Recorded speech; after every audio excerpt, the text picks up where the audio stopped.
Bagaimana Ustaz?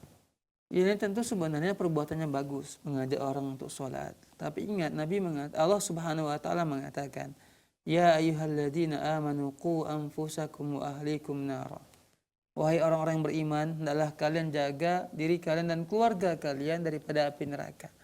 Artinya apa? Seharusnya kita lebih mengutamakan mendakwahi anak kita, istri kita, kaum kerabat kita dibandingkan orang-orang jauh. Ya, kita terkadang bersemangat menasihati orang lain, tapi ternyata saudara kita nggak pernah kita nasihati.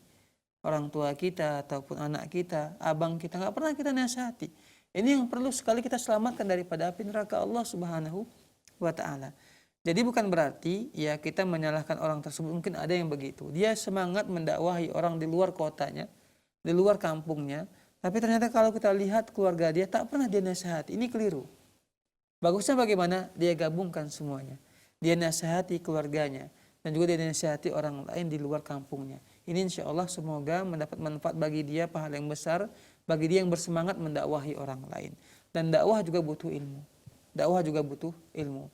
Jangan kita menyampaikan dakwah sesuatu tentang masalah agama yang tak memiliki dasar. Ini merupakan dosa besar kalau kita menyampaikan masalah agama yang tanpa ada dasar ilmunya, Al-Quran maupun hadis Nabi Sallallahu Alaihi Wasallam. Wallahu ta'ala.